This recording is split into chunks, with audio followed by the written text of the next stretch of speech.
This conference will now be recorded. All right, hello everyone. This is our April monthly storage call, and we've got two main topics and presentations today. The first one's going to be the zipline compression, which will be presented by Susan from Microsoft, and then we'll have a goose-like JBOD, which we talked about in the January face-to-face, but Inspire is looking to contribute the specification, so Gavin and Han will present that. And the last few minutes, I'd like to talk again about the open composable subgroup. Mark had sent out an email to the list. We had a few people show interest in that, so we should talk about kicking that off as a proposal. So with that, Susan, looks like you're already sharing the screen. Can I ask an agenda question before we start the talks? Sure. Briefly, it's been mentioned a couple times that there was some interest in starting, what was it, a dual actuator subgroup or multi-actuator subgroup. I think that was announced at the OCP Summit. Is there going to be any work done on that? Is there a different channel for that, or is that going to be done sort of through this forum? I think we should take that to the mailing list. I think there is an opportunity. I don't know if there should be a long-term subgroup for that, but there may be some point conversations that we can set up under the OCP umbrella. So if you want to kick that off, I know you're mentioning that now. Seagate and WD have also talked about that. So let's find out what makes sense, if we should just have a few one-off calls or if we should make it an official subgroup. Okay, so what's the group.io mailing list for that? Sure, and feel free to kick off the email, and then I'll get everybody's attention. Okay. All right, Susan, it's all yours. All right. So let me, I'm trying to scroll down here. There we are. So we had announced Zipline at the most recent OCP Summit. And this is a talk a little bit about what is inside of Zipline.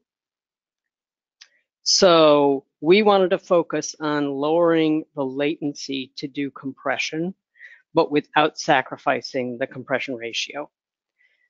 And that meant coming up with a new RTL approach, a new hardware approach, which is encapsulated in the RTL that we have released or are releasing. We also, particularly for smaller buffers, we have a new format called XP10. This is derived from an internal Microsoft format, which is XP9, which has consistently delivered a little bit better compression than zlib level 9 for Microsoft for some period of time. So we kind of cleaned that up to make it look a little bit more like gzip and zlib. And we'll be having releasing a software library that implements that, as well as the RTL, because unless you have both pieces, you have a compatibility problem. Along with the RTL, we're also going to be releasing an exercising test bench. So if you said, oh, if I run all these vectors, I change the RTL, and I run some more vectors, I know that I found all my bugs. No, it's not that kind of a test suite. It's a test suite that says, oh, look, here's how the thing behaves when you're doing compression. You know that you downloaded it from GitHub and you built it correctly. That's the kind of test suite that is. And I don't know if I said it explicitly in here, but this RTL doesn't just support XP10. Excuse me, it supports gzip and zlib as well.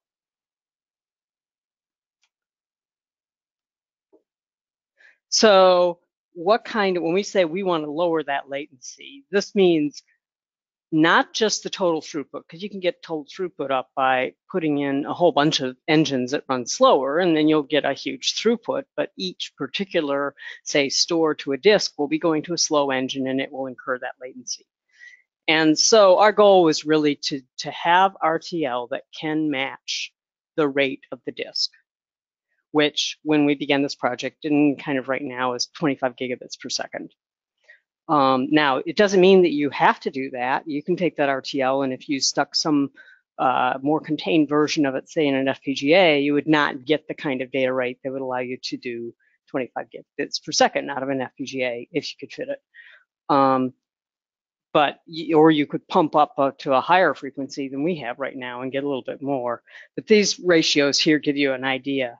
if you're running at an 800 megahertz clock, we're designed to handle 4 raw bytes of data, non-compressed data, into the compression pipeline, or getting 4 raw data bytes out of the decompression pipeline on each clock.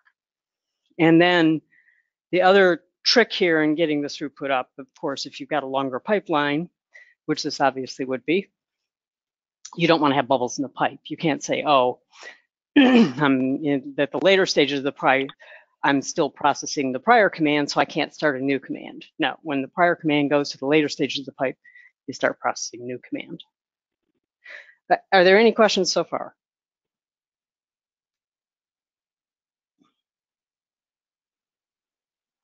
So then we come to, well, what have we released and what does that really mean for the system? So what we've released is this stuff in purple down here. It's really, here's this compression pipeline. Here's this decompression pipeline. If you say, can I put 5 of those in a chip? Can I put 8 of those in a chip? Sure, you can put a whole bunch of them in a chip. Well, how will I distribute the work between each of those pipelines that I just stuck in? And we say, well, you're on your own, kid. We aren't supplying the whole front end of command processing and how do you schedule it and how do you do quality of service.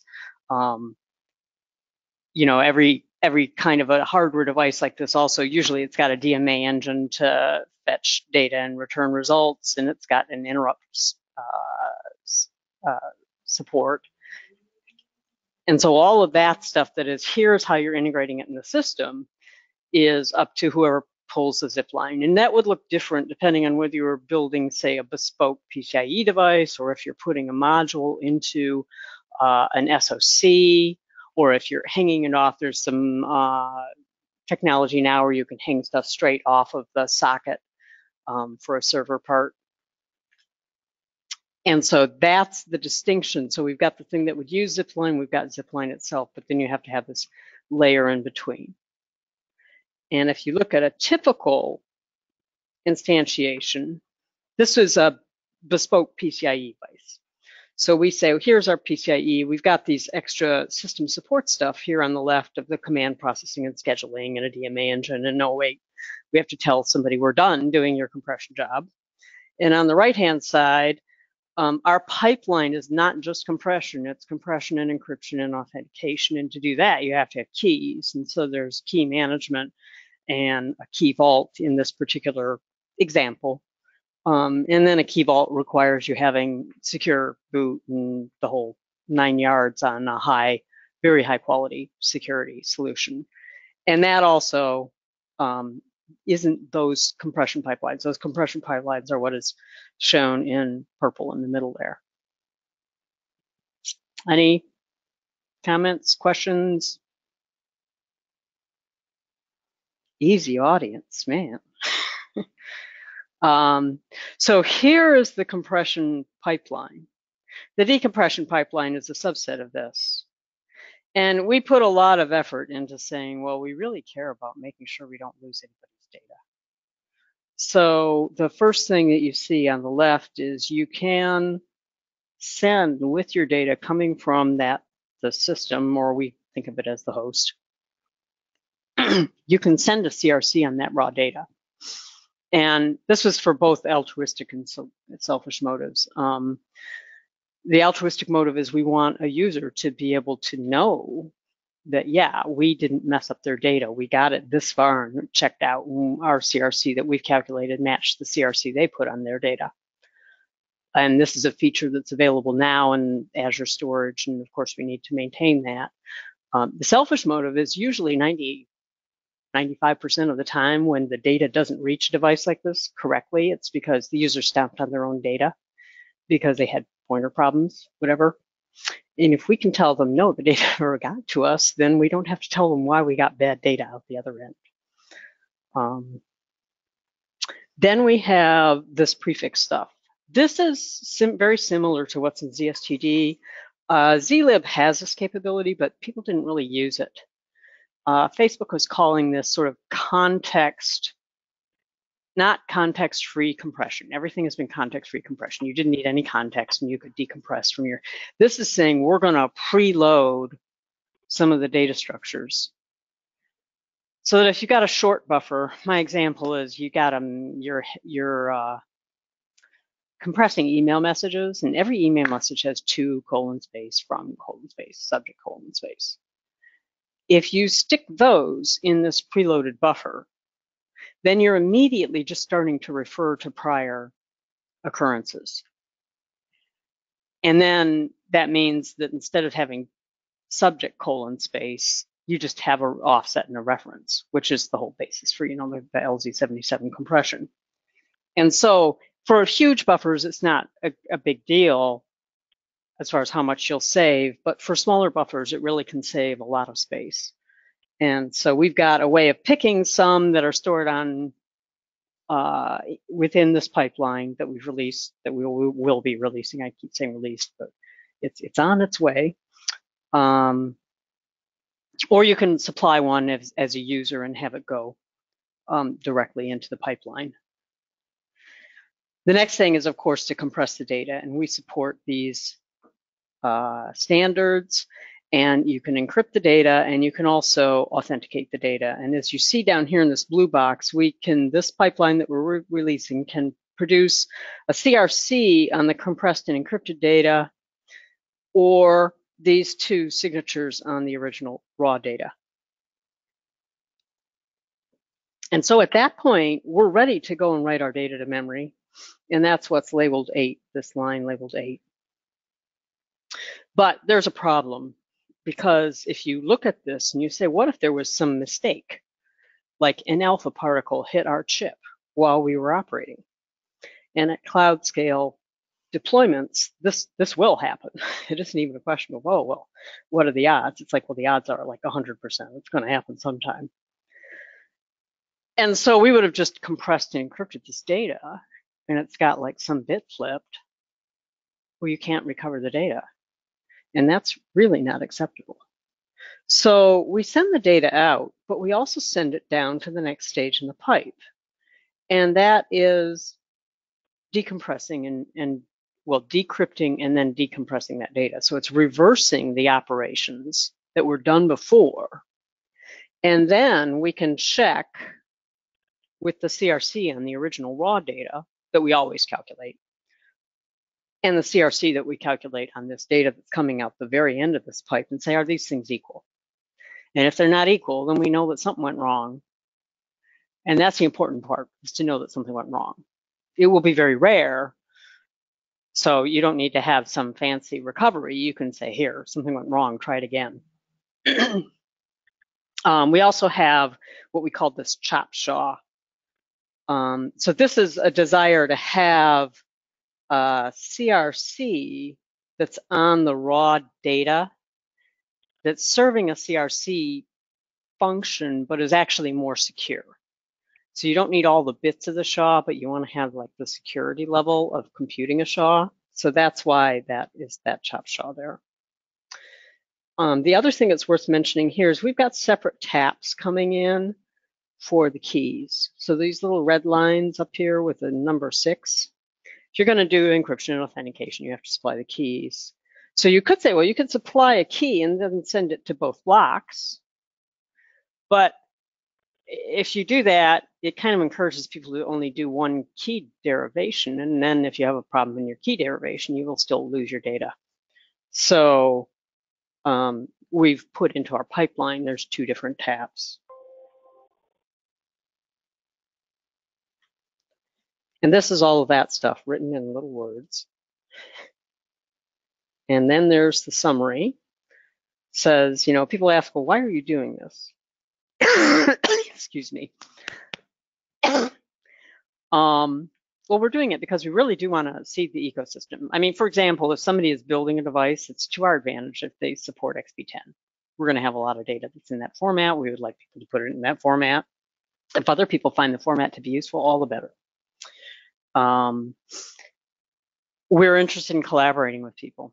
So if anybody walks away from this talk or any talk and says, wow, you know, we'd kind of like to get in more at the early end of another device, if another device gets built so that we can get our requirements in, then our attitude is the OCP attitude of, well, if we build a device and we've got a lot more volume for it, then the vendor will be happier, we'll be happier, and our other partners will be happier.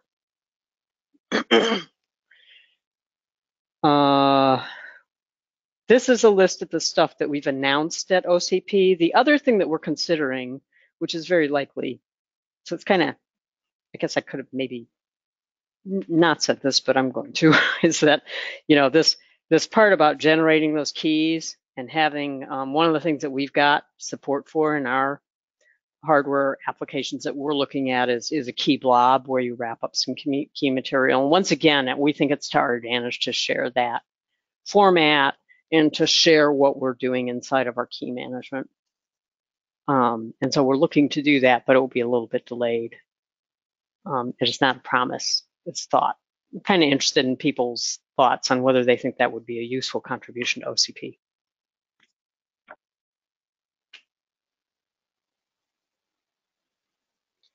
And that was what I had.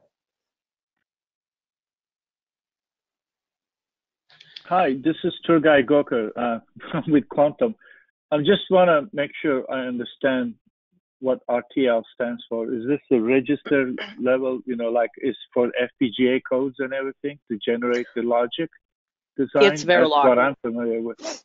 Yeah, it's Verilog. It's registrar trend. Yeah. And so, and so we've, we're not just providing just the Verilog. We've got that exercising test bench, and we're also going to be providing starter synthesis scripts. So they aren't the synthesis scripts that we give you the chip, but the idea is, if somebody can pull something and build something and synthesize it completely, and then you can go and do deltas on that. That's a lot easier than having to fill in from scratch any part of that. Okay, so it's basically the compiled version, but the original code is the Verilog code. Yeah, and the Verilog is what's being released. And we're also releasing, it's not just here's a pile of Verilog, have fun reverse engineering this. We're releasing the microarchitecture specs for that Verilog. Oh, I see what you, is this original source code written in System C, or is it written in, I guess it's written in Verilog? It is written in Verilog. There is, as part of the exercising test bench, there's kind of a golden simulator. And that includes simulator that does the XP10 as well as the gzip and zlib algorithms. And it does them the way that we do them in the pipeline, so we get a bit for bit matching. Okay. And that will be different when we say, well, we're going to release the software performance library. You can't do what we're doing in the hardware and have it run quickly. So that library is going to be written to make a little different trade-off between compression ratio and speed. And we don't expect it to get the same compression ratio as the RTL as the hardware. But go ahead. Is this logic runs in an FPGA, or is it runs in a, I imagine it could run an ASIC, but for people that is, not everybody's going to do ASIC. So it would run in, where would it run? Well, depending on the size of your FPGA, it can run wherever you want it to run. If you can compile the Verilog and put it in, typically it's more difficult to get stuff through the synthesis and the layout tools for an ASIC. So it's geared towards an ASIC. If you want to reach higher performance levels, you're going to run faster than ASIC. There are also parts of this where if once the RTL's there and you take a look at it, you'll say, it has to really, to get it to fly, it's got to be in a pretty advanced technology. But it's also modular. If you look at this pipeline, come on, it's not working. If you look at this pipeline, each of these boxes, and actually this middle green box is split into multiple boxes. Each of these guys is like a separate unit. with a pretty clean pass of here we're passing things from one unit to the next. The design was done based on a TLV concept, which is type length value. So it's a structured interface between these units. So if you looked at some unit, like I could imagine somebody looking and saying, well, you know, these guys really went to the bleeding edge of, I want to get every last bit of compression out. And they kind of spent a lot of area and power to do that. And for storage, that's a very good trade-off, right? Right. If you look at putting it into an SoC, you might. So you're compressing the data, and you're using RTL hardware to do the compression, encryption, authentication, a lot of computational intensive process to get the highest performance out of it. Yeah. Okay. Yeah. And then subsequently, I imagine nobody wants to erasure code and then compress, because if you erasure code your data, you're going to randomize at least by the parities. So you're going to have a non-random compressible data plus the randomized parity data, run it through compression. There is going to be uneven process. So would the erasure code follow the compression logic, this whole compression encryption logic, before it gets physically stored in the storage devices? I don't have the detailed knowledge of how erasure coding is used to confidently answer your question. Perhaps Jason could provide some insight. Jason's on the line. Hi, Jason. I am on the line. I don't want to comment on this form. That's something a little more unique to how we build our storage systems. Okay. Okay. Yeah, I mean, in the tape, we compress the data, and then we, physically on the tape, these things do happen on the tape ASIC themselves. So there is an order of things to happen to get the best performance out of it. All right. Well, thank you very much. It was really great information. Thank you, Susan. Any other questions for Susan?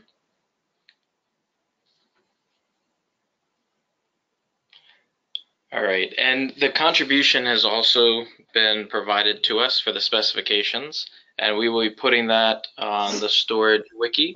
We already have it uploaded. We haven't provided a link yet until we had the presentation, but after this, we will put that up on there as an in-progress submission that will then go in front of the incubation committee. All right. Thank you again, Susan. On the next presentation, do we have Gavin or Han from Inspur on the line?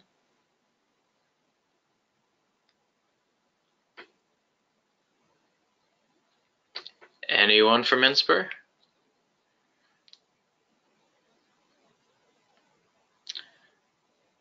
All right, looks like we might not have our presenters for the second topic on the call today. I don't see them. All right, with that, let's go to the third topic. So Mark previously presented about the open composable idea. I think it was back in February. And it sounded like when we sent an email chain out that there was some interest in creating a subgroup. So I propose that we go ahead and kick off that subgroup. We can do a mailing list. I can work with Michael and Archana to get that set up. And Mark has already offered to help run that subgroup. I believe, Mark, you're also on the call. Any updates? Any more thoughts? Any other questions you have for the community?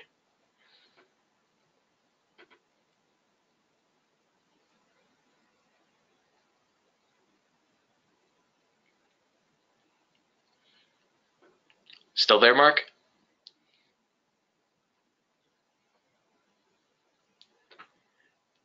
All right, seems like Mark also stepped away at the moment as well. Oh, wait. No, you might just be on mute. Yeah, can you hear me, Jason? Oh, there we go. Now we can hear you. Yeah, something's wrong with my microphone, I think. Yeah, so we have 2 submissions planned in this area. One is an API for composing devices or composing systems. And the other is more of a traditional, just a hardware design that we'll be submitting. I presented a summary of those prior. I don't know if anyone has any questions or anyone remembers that, or I don't really think I should go through it again necessarily, but I can take any questions on those.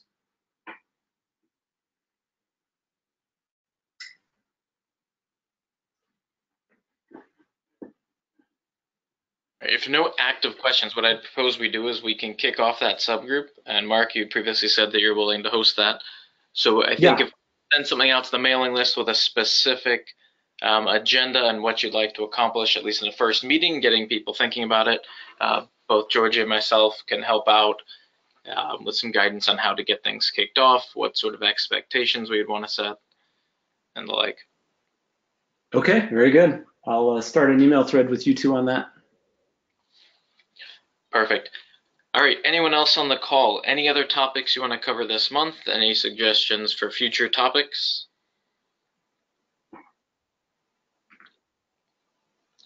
Was there anything anybody saw at the summit that they want? Oh. So, Jason, nothing at the summit, but one of the things that we should at least start kicking off is when we're going to have our next workshop. Yes, the next face-to-face, yes. So let's see, where the summit was in March or in April. My thought was May or June. That works for people. Selfishly, maybe do that in Seattle, since we've done the last 2 in the Bay Area. Don't know. You know, that could work if you guys, you know, if you guys are hosting, that could work. I think I could find space to host for us. Does anybody have any preference on Bay Area versus Seattle? I know we have several members in Colorado and honestly across the world. High concentration on the West Coast. Seattle's fine from my perspective. All right, I heard at least one approval then. Okay, I think that's all we need to move forward then. All right, oh, good. So I was gonna say maybe you can go check and figure out, you know, from your side in terms of convenience, June versus May, and I'm just thinking that May might be close, but I don't know. But you can check which one of the 2 works best. Yeah, maybe we'll target early June. I don't know what people think. We could honestly just send out a survey with both location as well as, you know, weeks to consider. And if we see, you know, a large group that's preferring a specific location or a time, we can go with that one. I can be flexible. Yeah, because one of the feedbacks I did get from some folks is that we're not giving enough, like, you know, advance notice on some of these, and some folks that travel have travel schedules planned, you know, they like to have at least 3 months in advance, things like that. All right, then we should get on that ASAP then. All right, any other topics or questions? Anything else from the summit?